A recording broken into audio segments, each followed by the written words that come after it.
Welcome to the K Factor podcast, where we turn up the heat on all things fire protection. Brought to you by the American Fire Sprinkler Association, this podcast sparks conversations about the latest technology, trends, and tools shaping the industry. Join the AFSA tech team as we fan the flames of innovation in fire safety. Welcome to another episode of the K Factor podcast. Really exciting one for us. We are with Shawn Mahoney, Senior Tech Services Engineer for NFPA. Yes, thank you for having me. I'm very much looking forward to this. I've been looking forward to being on this for a while. So awesome. I appreciate you being on. This is exciting too because I think this is our first C&E podcast. Yeah.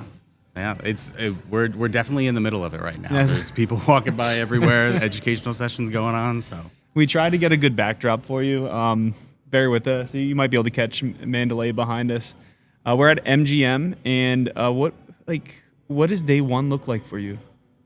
Day one, which starts on Sunday for the most part. I mean, there's a lot at our conference. There's a lot that goes on. It starts Sunday. We've got a lot of meetings that happen. We've got, if you're aware of our membership sections that we have, whether it's healthcare or architects, engineers, and building owners, they have their board meetings that happen. We've got like public education membership sections. They've got a lot that goes on Sunday. Then we have our membership reception on Sunday night, which is just a big event where everyone gets together and kind of kicks off our conference. So that's the first day, which definitely takes a while, and there's a lot going on for that. So I've seen you become really active. I really enjoy watching your stuff on social media. What made you get into that? I just saw that there is a need to get information out there, and I didn't really see it happening. And obviously you see a lot more of the younger generation, or even like my generation, where things more visual or quick hitting things. We were seeing that like the more common going to trainings wasn't happening as much, or people weren't getting as interested or understanding what was happening in the industry, as well as people like my biggest group that I try to talk to is facility managers, because they're trying to do so many different things. They don't even know half of the things that they need to be paying attention to, and the ability for them to go out and get training isn't there. So trying to provide that information to them, that's really what got me starting to make. Yeah, and I think that's one thing that we've noticed too is I love our codes and standards. I'm a nerd. Ultimately, though, we're not paying for it and living with it every day. Yeah. They are. Exactly. And the HVAC system, everything. So it's really cool to see you get into that space. And I also noticed that we can nerd out, but some of that back to the basic stuff that you're bringing is huge. That's one of the big things that I talk about or in our group at Tech Services when we're trying to make. One of the biggest things we do in our group is taking the codes and standards and delivering in a way that's useful to the stakeholders. So whether that's in training or handbooks or enhanced content and NFPA link. So we're trying to provide that information. There's one thing, it's like you can open up NFPA 13. It's not really going to tell you much about what a sprinkler system is and what it does. It assumes that you have that base knowledge already. So if you don't have that base knowledge, you can't apply the standards. So that's where I think that back to the basics, or just the basic information, is something that's not widely available. You need that to be able to apply the codes. So that's why I think that's important to have. Yeah, I'm taking a massive risk with my topic this year, and it's that. It's back to the basics, and it's also like the other thing too is we're so segmented. Most of the stakeholders are segmented. Like yes. I'm an alarm guy, or I'm a sprinkler guy, or I do smoke abatement. Yeah. So I'm hoping we'll see what the turnout is. I wouldn't say concerned, but you look at dry pipe valves or battery energy storage systems. Yeah, or AI or whatever the other ones. Yeah. So we're going to try it out, but I mean, there's not enough communication. I see the same people at a lot of our conventions, but there's a new wave coming in, and I feel like we're missing that. Like you take somebody who's only been doing it 2 to 3 years and you throw them into battery energy storage systems, and that's a lot. Yeah, I do think, though, that we do need that good balance between the people that are still new, still learning, trying to get that good foundation in, but we also need the emerging topics of the battery energy storage, the ASRS systems, all of the things, Yeah. right? And I think we need those deep, hey, here's the research, here's what's happening, emerging topics. I think that's important. But I think sometimes we get so lasered into the weed stuff that then the new people coming in, they're just like, they're so overwhelmed. And I think the back to the basics will be helpful. Yeah.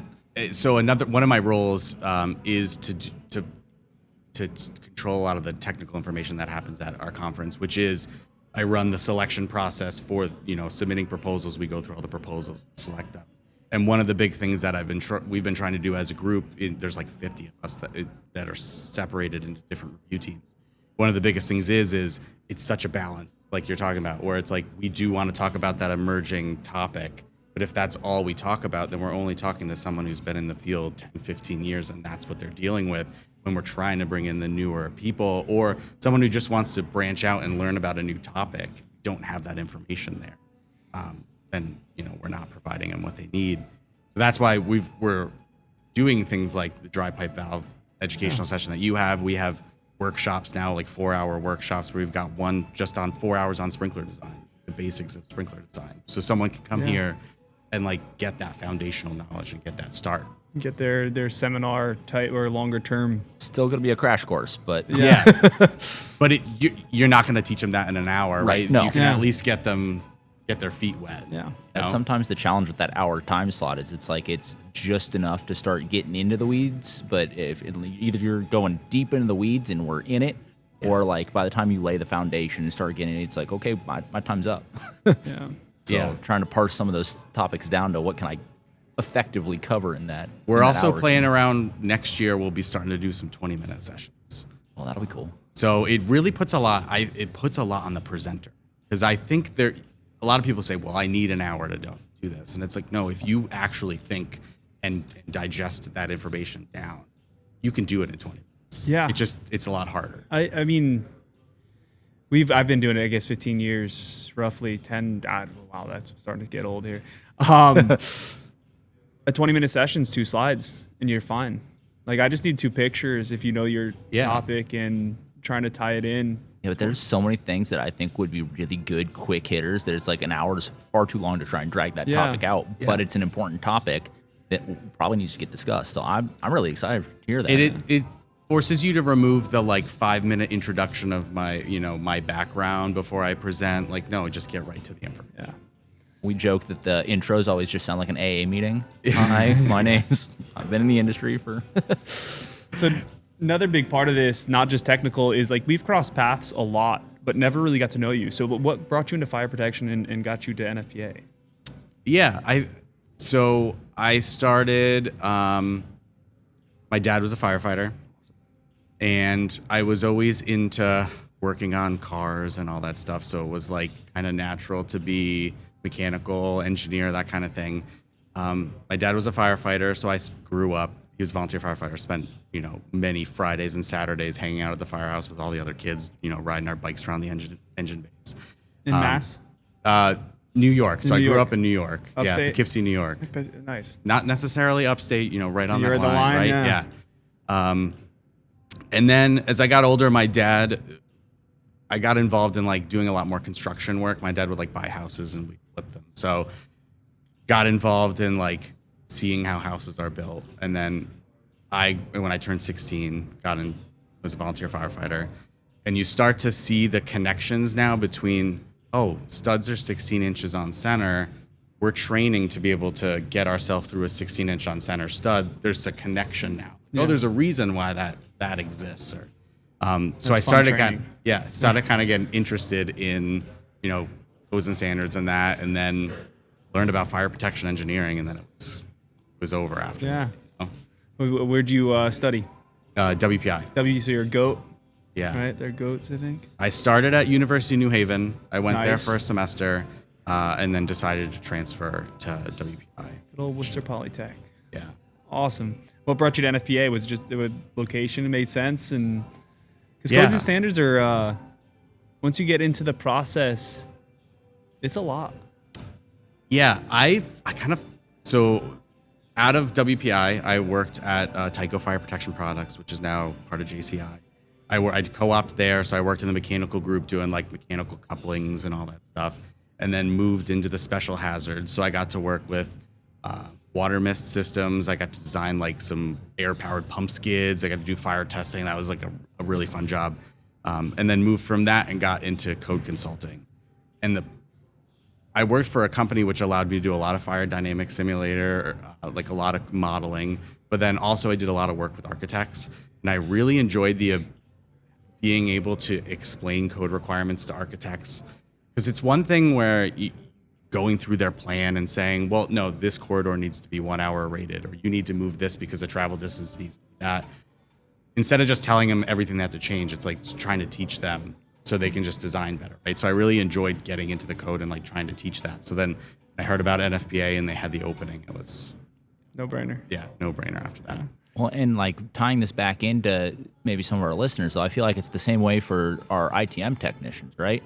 There's knowing what the book says, but then there's being able to explain it to the facilities manager that you're meeting with on, hey, it doesn't just say this to make it a random requirement. Here's what the requirement is. Here's why that applies. Here's why you should spend your money on it, right? And reframing that conversation as to how this impacts their day-to-day life, right? Because we're asking them to spend a bunch of money. Yeah. Why is that important? Why should that make it a higher priority on their list? Without being able to have that practical explanation, right? That's a much more difficult conversation. So I feel like that's half the fun of just the codes and standards and getting to dive into it is you get the why and it's not just, hey, we put a requirement in the book because we felt like it, right? Yeah. And I think that shows the value too of the requirement. So if you can teach the value of why we keep going back to travel distance, but it's like the reason why travel distance is we have a maximum travel distance is we want to make sure that they have enough time to get out, right? So not just saying it needs to be this distance, but why, which really helps people like connect it.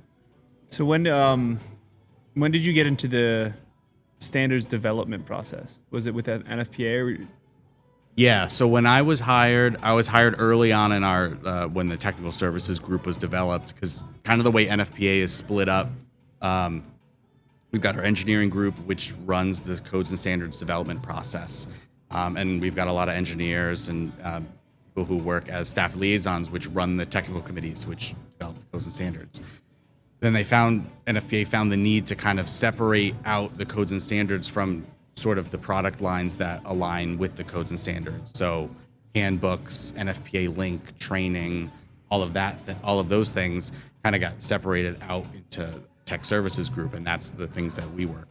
I work in our building life safety fire protection system, so I'm working mostly on NFPA 101, life safety code, the fire code. I work NFPA 72 fire alarm and 13 and 25. That's a good section to have. Yeah, but when I started in that group, it was still kind of new, so there was a few of our engineers where we each got assigned as a staff liaison for a couple documents. I had wastewater treatment, fire protection, which I never realized what goes into wastewater treatment and how fire protection is so important for wastewater treatment. Mm-hmm. So that's where I learned, the codes and standards development process. And we work with a lot of our stakeholders, so we're always explaining that process. So it's nice to have that background and understand the process to be able to explain it to people. So what if you had a magic wand and were able to, or you look at your stakeholders, what's the biggest question that you get, or most common question in terms of the process? It's not a question. I think it's an overarching theme. People don't understand that they can be involved. Yeah. When they come to me and say, why did you do this? Why is that requirement there? And I'm like, I am not the person who does that. So our regulations say that NFPA staff cannot be involved, right? So there's 300 people in the world who cannot be involved in the process. So I'm like the least likely person who could have made that change, right? And then explaining to them that it's a technical committee of volunteers that are working, and you can submit public inputs and comments and they have to respond to it. And once they learn that, like, oh, if I don't like something, I can do something. I don't think people just think it's codes are something that happen to them and they have to follow. Right. But no, they can get involved and push the change that they're looking for. Yeah, I've always loved it. You hear people complaining 3-4 standard cycles. Oh, this section's trash, right? Well, did you try to change it? Yeah, it's like I didn't see any inputs, so it looks fine as far as the process goes, right? Yeah. You got to submit something. They can't make changes with it. The committee can make some changes without public inputs, but it typically, especially on bigger documents like NFPA 13, NFPA 25, their agenda is basically driven by what inputs and what comments come through. So that's usually what drives it. Need a lot of technical merit to change it, committee specific, it seems.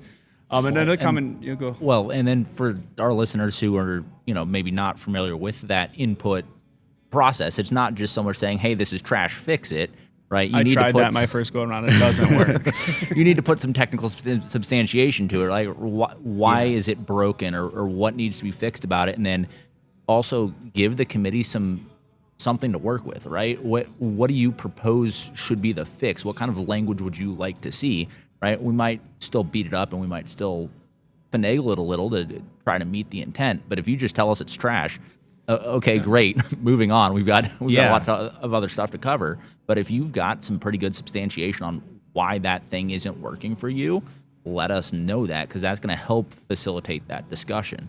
Yeah, So, and it's not that you always have to have the answer, right? Identifying the problem is really significant as well. If you have data or experiences to identify a problem, then the technical committee has the ability to submit things to the Fire Protection Research Foundation, which is a nonprofit arm of NFPA that does just research. You can submit that, and they do a research project, and they can look for that data. So you don't just think, oh, I don't have the data, so I can't change it. You can identify the problem. And we saw that with the AFA breakfast that we were just at. I probably 4 years ago, we watched a very similar topic and conversation when they started the discussion, and NFPA 13 this last go around was big on the high ceilings and adjustments. So we also see a conversation between two parties that typically don't always play in the sandbox nicely, but they're looking at the high ceilings as well and through the research foundation. So it's kind of neat to see that it's a long process. I mean, research takes a while, right? And especially if you're trying to find the solution to a problem. Sometimes these time to figure out. Like we saw with antifreeze, right? Yes. That took a while. I mean, we kind of identified the problem, and the solution was got to get rid of solution. Yeah, the solution was no solution. And then that took a long time for that to come around. well, and everybody wants an answer right now, but then people get frustrated if the answer comes out and we just make something up, right? So it's like, well, we don't want to put out something that is wrong or turns out to be not effective, and it puts people at risk, right? And it's, let's do it right the first time. Sometimes, we have to put something out there just to get something out there, right? If it's a new technology, we're like, I have no idea how long that new technology is going to last. Let's test it periodically as we go through its life cycle, and we can adjust from there, right? But there's some stuff where, do the high ceiling stuff, right? Okay, well, that's going to take some time. It's going to take some testing. It's expensive. What works it is not cheap to do fire. And what works at one height may not work at another height. We don't know where things are going to fall apart in that process. Some of it follows a fairly predictable curve. Some of it doesn't, right? And there's some modeling that can help, assuming that the model got that aspect of the modeling right. Yeah. Because some of the models are built to look for something completely different. Yeah, it kind of does that thing, but does it do it correctly? Adjustment Is that going of to actually work humidity, real world? Yeah.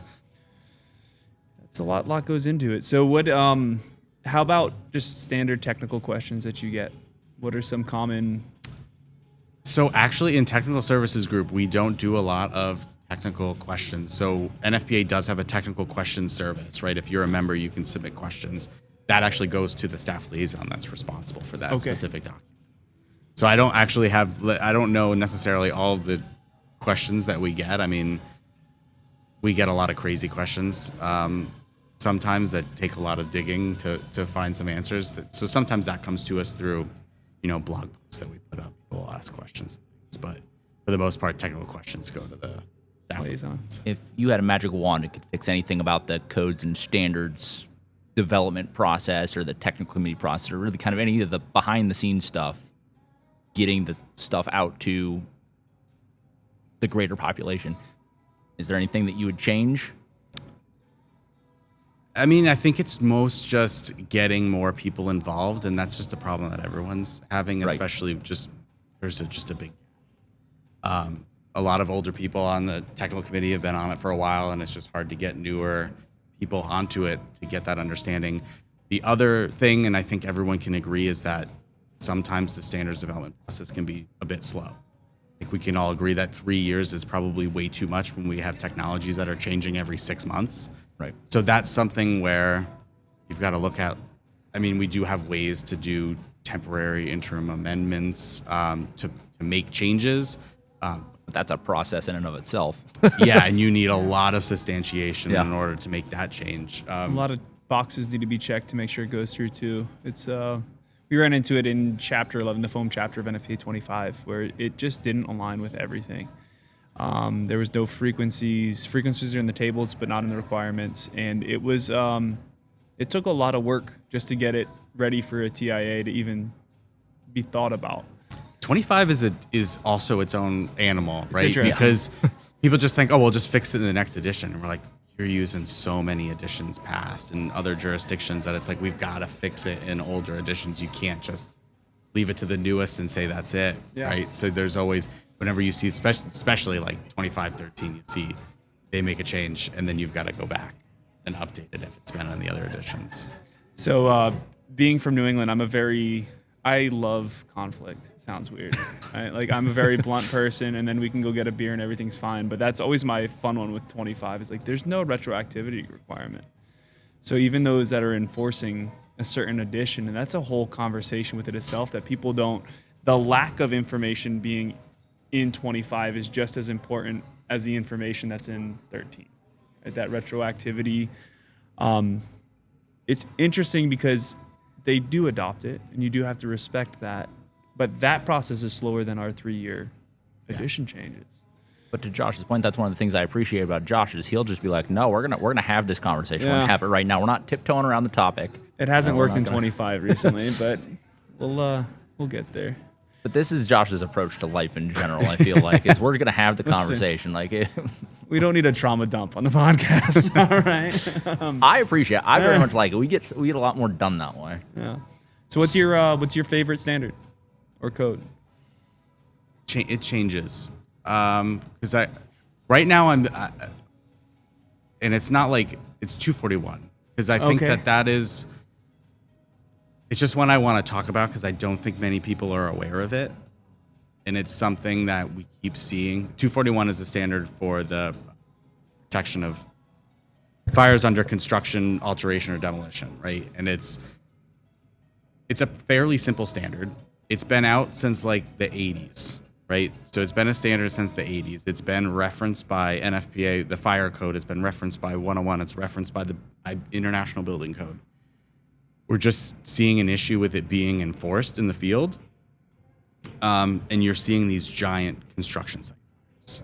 And the reason why you're seeing more construction site fires now, and they're all of these lightweight wood construction buildings. So there's no fire protection at all, right? Because they're relying on the gypsum wallboard to be up to protect that. And all it takes is one small fire, and those go up. Yeah. And proper installation too.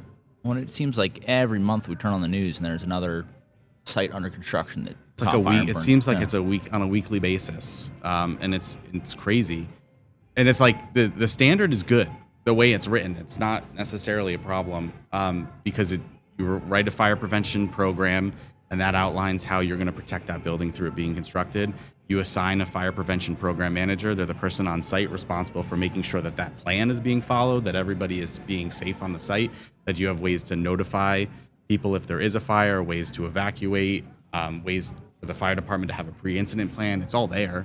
It's just not necessarily being enforced by jurisdictions, maybe just because it's another layer of things that needs to be done, but it is something that's there to protect the people who are building the building, right? Unfortunately, we had a fire in South Carolina. It was like 2 years ago. We lost 2 workers.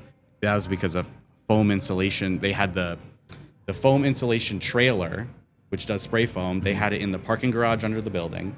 There was a malfunction in the trailer that caught fire, and then the whole building went up. But they had no way to notify everybody that there was a fire.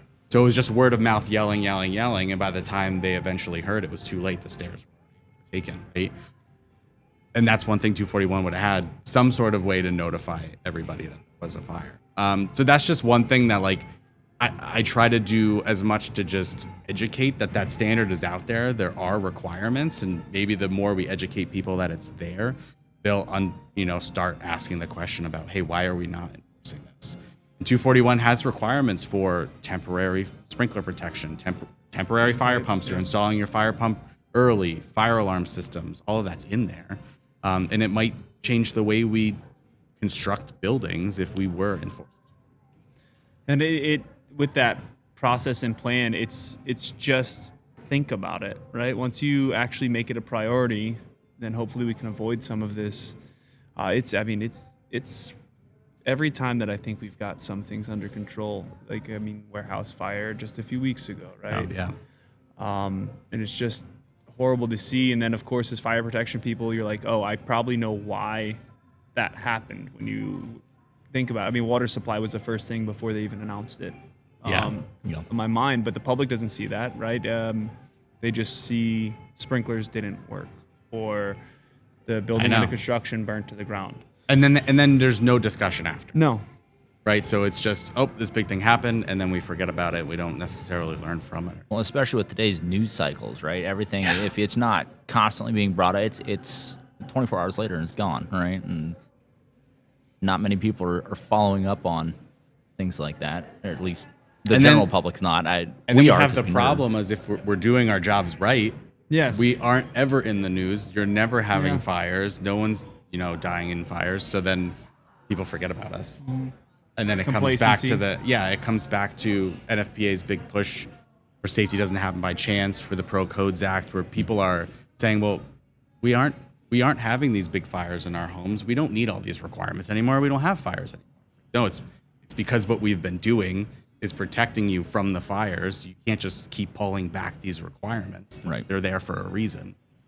So that's a big push, at least from NFPA, is a big push to educate the public. Is everything is there to protect you. And safety doesn't happen by chance, and that's what the standards development process is there. And we're pushing the Pro Codes Act to help protect the copyright of our codes and standards. And people say, oh, well, NFPA is just trying to make more money. It's not NFPA is trying to make more money, because the more money NFPA has, the more we can support our mission, right? We're not self-funded nonprofit. We're not doing anything else with that money other than supporting the mission. And the codes and standards is one way that we support. It's one of the largest ways that we're supporting the mission of everything that we're doing. Especially the codes and standards development process is not free to run, right? It's all run by volunteers, but it's not free for us to have all the staff to do all of that, to get all the meeting spaces, to do all of that. And then all the outreach that we do, all the education that we do, that supports the mission. Formatting, like even the program, TerraView's not, I'm sure there's behind the scenes stuff with TerraView. Well, there's a huge project. We're making a whole new standards development program. Okay. That's going to be replacing Terra. That's not I've not just free. started to get to know Terra. Yeah, well, Yeah. it's going to go I'll away. change. It's going to go away. It's going to be probably a couple more years before that is out, but that is in the cool thing with Terra, with that replacement coming out, is we're looking at ways to connect that more with Link. Okay. Because in NFPA Link, I don't know if you're all familiar, there's the change indicators that we have. And if you click on the change indicators, there's change summaries. I like that. And a lot of that right now is a manual process of us going in, writing what the change was, and we put in the committee's statements, right? But if we can connect it more to have that be more automatic, so we can have that happen on more of the codes and standards, so you can actually understand what's happening.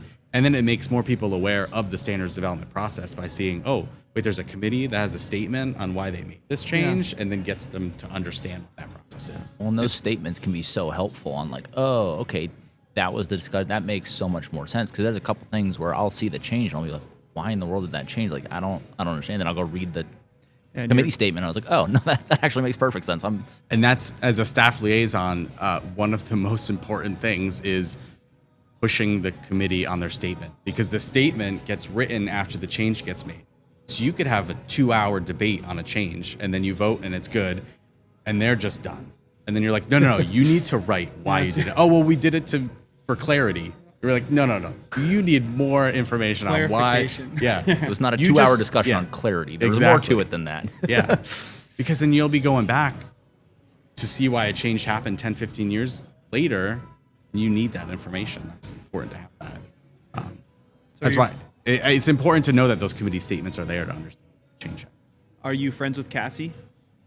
Yeah. Yeah. Yeah. Cassie is good. It's a great way. So for those who aren't familiar, NFPA Link, we have an AI assistant in NFPA Link, which is Cassie, Codes and Standards AI. and it is a way to use AI that is it's a model that's trained just on our codes and standards, right? So it has access to all of our codes and standards. You know, it's the correct version and it's been vetted. The model's constantly being updated. We're constantly reviewing it technically, and it's a great way to ask your questions and understand, get into the codes, right? It's a great way to. I talk to a lot of people where I'm like, I know a lot of code requirements, but I have the hardest time remembering section numbers or even like what chapter it is. So you should never remember them. Yeah, it's changing soon. Yeah, so it's like you can just ask Cassie, hey, where's the requirement for how high a fire extinguisher needs to be? Then boom, it'll tell you right there in NFPA 10 where that requirement is. You can go right in there and read it. Just saves you so much time. It also can answer some of those, those questions that you have around codes and standards to provide that detail, or at least get you in the general direction. Right, that's another thing that I've used or noticed is as you get complex. It's an AI model, right? So it's taking a lot of different information. But if we know that we're in chapter 7 of whatever standard, that's a lot better than. Yeah, and the model is also is able to access a lot of other information that we have, NFPA blogs. We're working on the fire protection handbook, so it has a lot more of a deeper knowledge of fire protection in general. So then we were talking about earlier where like NFPA 13 doesn't necessarily tell you what a sprinkler system is. Cassie can provide that background to help you understand that code requirement. And then some topics are relatively straightforward, but others have multiple requirements that live in a couple different spots. So if you're trying to find information on, I don't know, fuel-fired equipment in a basement, right? Okay, well, there's a fair bit that could come into play there depending on what aspect of that you're looking at. Are we looking at life safety? Are we looking at egress? Are we looking at alarms? Are we looking at sprinkler requirements? And that's all coming out of different books, right? So being able to ask, like, hey, where would I find this information?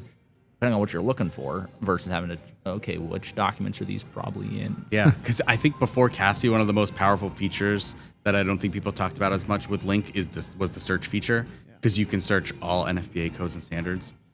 And for me, I'm one that works in all NFPA codes and standards. I know different jurisdictions are, reference different NFPA codes and standards, but like being able to search, like, where do we cover generators? Is it just in this one spot, or do we see it pop up elsewhere? Now that's way more advanced when you can use Cassie to kind of look at those requirements. And I also, the feature with NFPA Link that we use being active in the codes and standards development process is that team notes. Right, we're looking at a section. Eric teaches a lot of our inspection, testing, and maintenance class. I'm on 25, and it's we're busy. So while he's in section 8.1.2.2 and has a question on it, or knows that it needs fixed, a quick tag and our whole team being notified of like, hey, what are your thoughts on this, without having to find the time to sit down and sort through that. So when you're in the codes and standards, it's not just one section you're looking at. Yeah. It's a lot going on. Yeah. So I also have kind of an off the wall question here. How does Sparky party? Because I realize it's his birthday. Is he a party animal? Yeah, I mean, he is a pretty big party. He's mostly out, especially when we're in Las Vegas. He's out with Smokey the Bear a lot. Yeah, so he goes out and he parties pretty hard. Yeah, Smokey the Bear. Yeah. I wonder if Snoop Dogg has met Smokey the Bear yet. Probably. He's got to. While we're on the Smokey the Bear conversation, you traveled in, you drove from Massachusetts here. What was your highlight to your trip in? So we drove in. So I drove from Massachusetts to Las Vegas. So my family, we spend the summer in our camper. My wife's a teacher, so we're able to do that, which is amazing. It's one of the great things of being like a remote worker, right? So I can work from anywhere. Obviously, I've got Starlink figured out, right? Like that's one of the biggest things. National parks, yeah. Yeah. So this was the beginning of our trip. It was actually me and my dad driving the camper out here. My wife and son are going to meet us here. We decided to take Route 66. So we drove to St. Louis, saw the Arch. Nice. That was awesome. And then kind of hopped on, drove through Oklahoma, got on Route 66 for like half an hour, drove that, saw all the towns, stopped in Amarillo, did Cadillac Ranch, and then just like driving through the desert is awesome. Yeah. I mean, growing up in like the Northeast, it's just wild when you get out west, and like last summer we spent our time up in like Montana and the Badlands, and it's like crazy that terrain exists. Coming from someone who's mostly just like trees and grass and like some mountains. But then just like driving through the desert, it's just like flat with all these just mountains around you. It's just beautiful. And the mountains are different. Yeah. It just feels like you're on Mars. Yeah. It's coming from someone who's like the mountains are mostly just covered in trees or they're just green. You look at these and they're just like red clay, red rock. It's crazy. Just driving through the flat desert for hours and hours.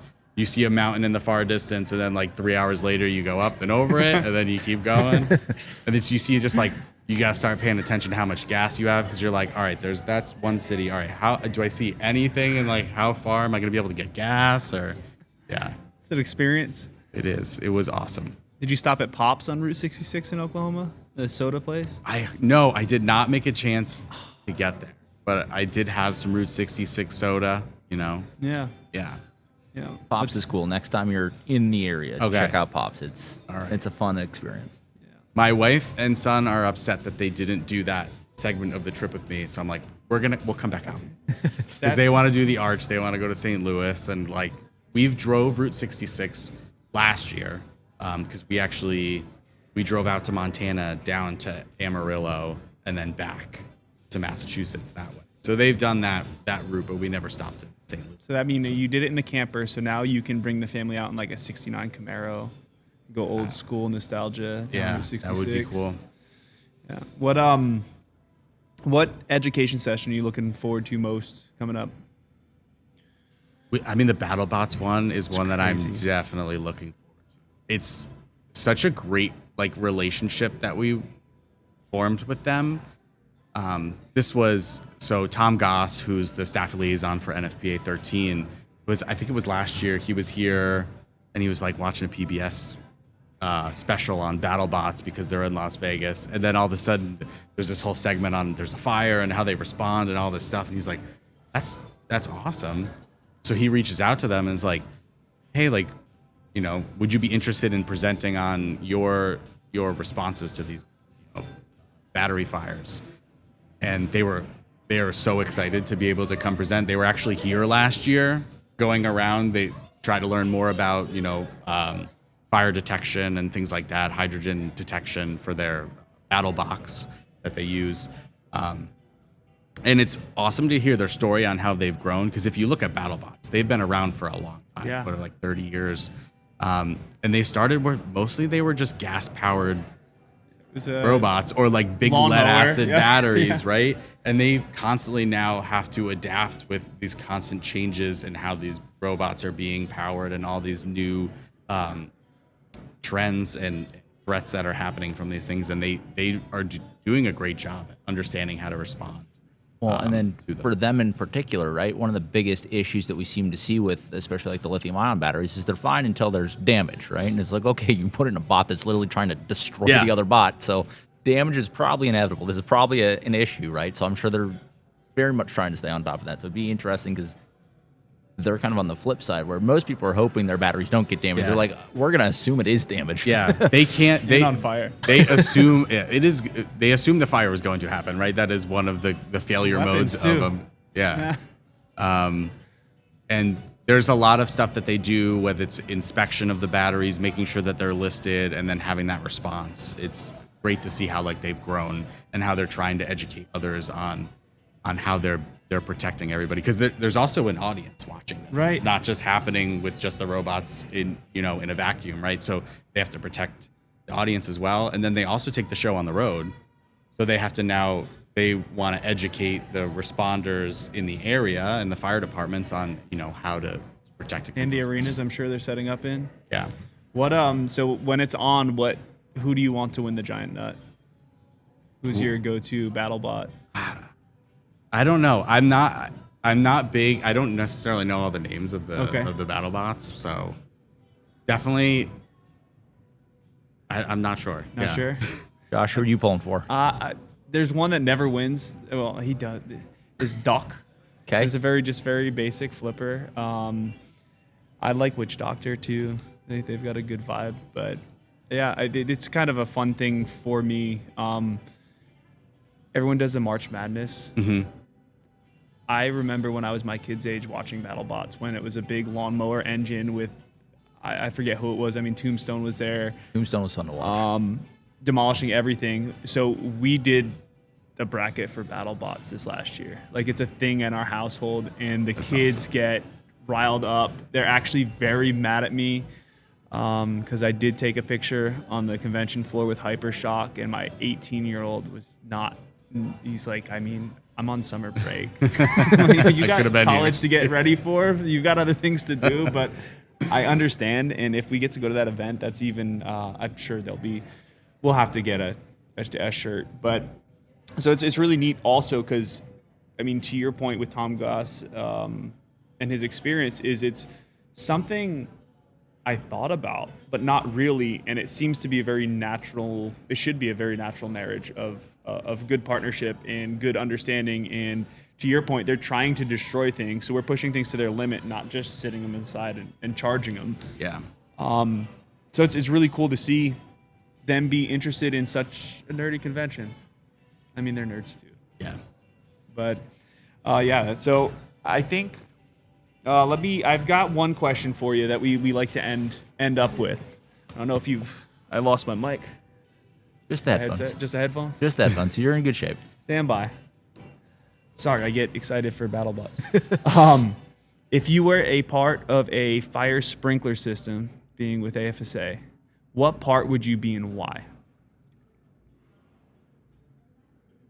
Probably the water flow switch. Okay. Are you a pressure switch or are you a paddle type? Paddle type. Okay. I just like the ability I like the interconnect. I'm more of a I like fire alarm. I knew something was off with you. No, I'm just kidding. I just love active fire protection in general. So sprinkler, fire alarm, all of that. But I love the integration of where everything works together. And I like the mechanicalness of the switch. So that would have to be it. So how about if you're an alarm system, part of an alarm system? Probably a notification appliance. Okay. Probably like a visual audible notification appliance. Ties into because it's right out there. Yeah. Everyone sees it. You know that, or the panel, obviously, because it controls everything. Yeah. Yeah. I mean, your strobe or your audiovisual appliance works with your social media. So get it out there. We know that we're here. Any last words or any statements for the listeners? Get involved in the codes and standards development process. I think that's the biggest one. If you're interested in learning more about the codes and standards development process, I would highly recommend trying to get out to our conference and expo next year. We're going to be in San Antonio, and I highly recommend staying for the technical session.